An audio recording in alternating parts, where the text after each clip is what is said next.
ये बहुत ही अनुभवी हैं और उनका मार्गदर्शन भी सबको होगा। सभी विधियाँ कैसे करनी है, परीक्षा कैसे होनी चाहिए, बच्चे कैसे आगे बढ़े और हमारा विकास कैसा हो,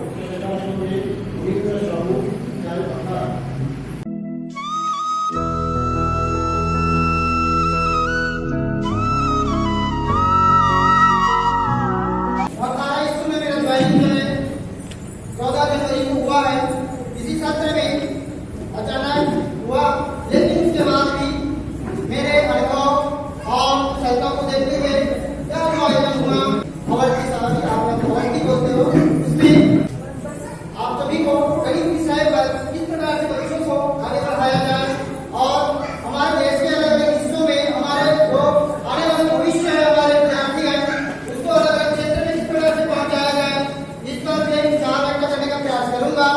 और मुझे विषय दिया गया है गणित। थोड़ा सा अपने इंट्रोडक्शन आपको बता देता हूँ।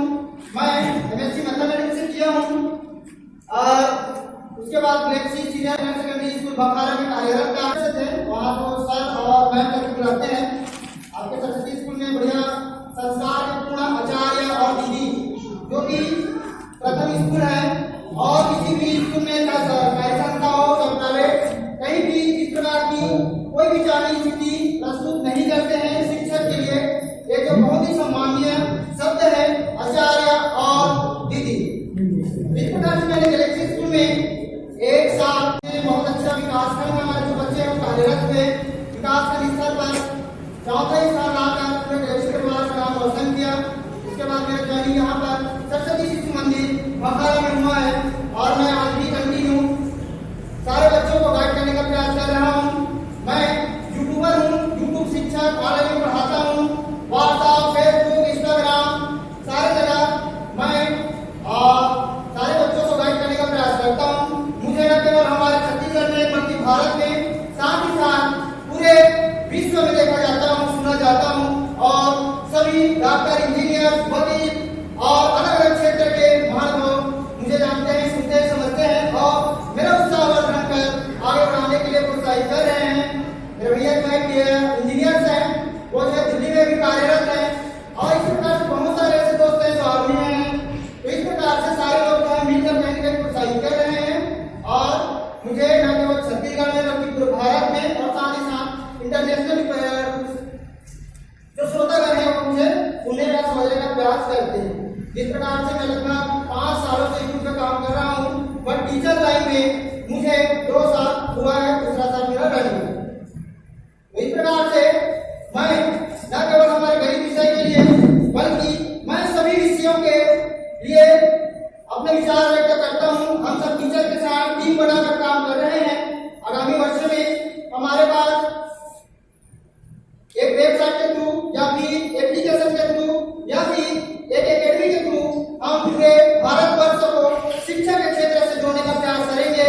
यह हमारा टारगेट है कि हम अच्छे व्यक्तित्व को और अच्छे बच्चों को आगे बढ़ाएं और हमारे देश के मार्गदर्शक बनाते हुए उन्हें इतना प्रोत्साहित करें कि हमारे आने वाले जो भविष्य है, हमारे जो देश के बच्चे हैं वो हमारे देश के एक आधार आपको बताऊंगा वो एक विषय के लिए नहीं रहेगा, ना केवल गणित के लिए बल्कि मैं सभी विषय के लिए बताने का प्रयास करने जा रहा हूँ, जिसमें कुछ ऐसे पॉइंट्स होते हैं जैसे कि आप सभी ने सुना है कि प्रधानमंत्री हमारे देश के पहले प्रधानमंत्री है जिन्होंने परीक्षा पे चर्चा कार्यक्रम का आयोजन किया।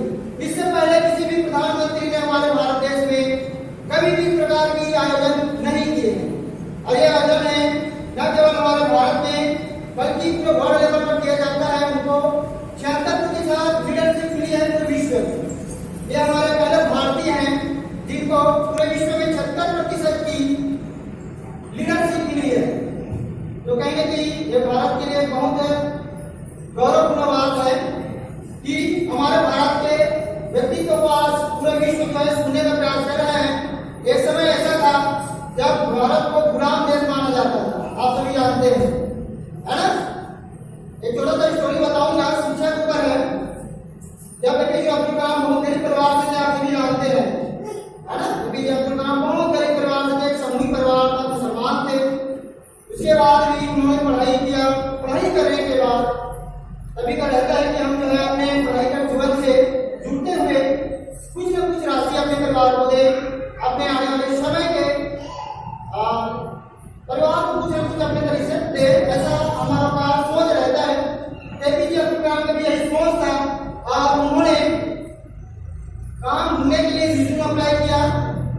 कारण से उनको जॉब नहीं मिला, बहुत निराश हुए। चाहे उत्तर प्रदेश है, ऐसा कुछ जगह है। एरोनॉटिकल इंजीनियर है, आप भी जानते हो, APJ Abdul Kalam aeronautical engineer है।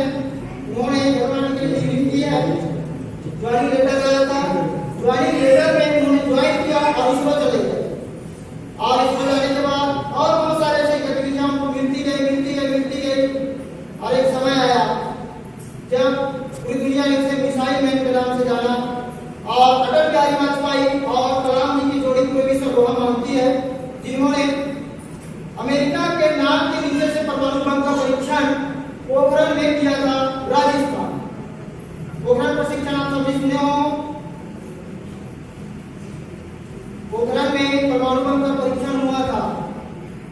अमेरिका ने चेतावनी दिया था कि उसी के पास बम का परमाणु बम, आप सभी जानते हो, है ना, नागासाकी और जापान में नागासाकी हिरोशिमा में बम गिराया था। उसके बाद वो सर्वशक्तिमान थे अमेरिका, उन्होंने कहा कि हमारे पास ही रहेगा और किसी को हमने परमाणु बम बनाने नहीं देंगे। इतना कंडीशन रखा था कि नहीं, परमाणु बम का परीक्षण जमीन में होगा, ना आकाश में करने देंगे, नहीं जमीन पानी में। उसके बाद एपीजे अब्दुल कलाम ने दिमाग लगाया कि वहां पर सूखा था पोखरण, जो जगह राजस्थान में, उस सूखे जगह पे जमीन के अंदर जो परमाणु बम को बनाया गया। लगभग 9 दिनों तक बनाया और जाके परमाणु बम का परीक्षण किया गया। वो बहुत बड़ा है, तालाब जैसा बहुत बड़ा जगह बन गया है और पूरे विश्व को बताया गया कि हमने परमाणु बम का आविष्कार किया है। तो ऐसे तरह की शिक्षा में वो पावर है कि आपको अगर किसी प्रकार से किसी भी क्षेत्र में आपको बढ़ने का अवसर नहीं मिल पा रहा है, मतलब कहीं ना कहीं आप समझिएगा कि आपको वहां रुकना नहीं है और आगे बढ़ने के लिए प्रोत्साहित किया जा रहा है, आगे बढ़ने के लिए आपको मौके दिए। एपीजे अब्दुल कलाम का स्टार्टिंग में ही वो कार्य कर लेते, जॉब मिला था वो जॉब ले लेते, तो शायद ही हमें एक अच्छे राष्ट्रपति मिल पाते, एक मिसाइल मैन मिल पाते, और नहीं एक शिक्षा से जुड़े हुए व्यक्तित्व मिल पाते। तो हमारे जीवन में आने वाली हर समस्या है हमें न केवल पीछे लेने के लिए बल्कि आगे ले जाने के लिए प्रोत्साहित करती है।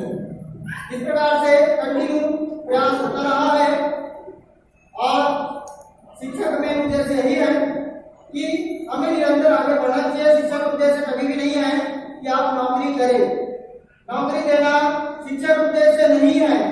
शिक्षा का उद्देश्य है ज्ञान प्रदान करना। आपको लगता है कि आप नौकरी करने योग्य है, बिल्कुल नौकरी करिए।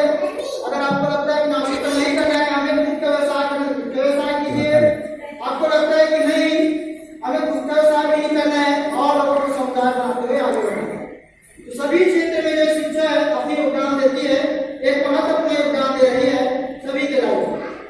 ज्यादा बोल दिया होगा तो माफी चाहूंगा, लेकिन उसके बाद मैं कंटिन्यू आपको अपने विषय मैथमेटिक्स से जोड़ने का प्रयास करूंगा।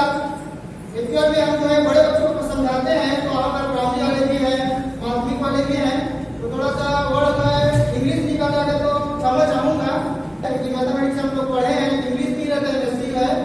चलिए आज विषय में बहुत सारे आप लोग पढ़ते होंगे, आंकड़ों के बारे में पढ़ते होंगे, सांख्यिकी वगैरह के बारे में पढ़ते होंगे, प्रतिशत के बारे में पढ़ते होंगे, कॉमन चीजें हैं और हमारे दैनिक जीवन में भी इसका उपयोग किया जाता है। आप परसेंट के बारे में पढ़ते हो, है ना, बिजनेस में इसका खास का उपयोग किया जाता है। तो छोटे छोटे जो बच्चे होते हैं उसे हम किस प्रकार से प्रतिशत के बारे में बताएं, उसके बारे में हमें सोचना चाहिए,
0 से लेकर 9 तक।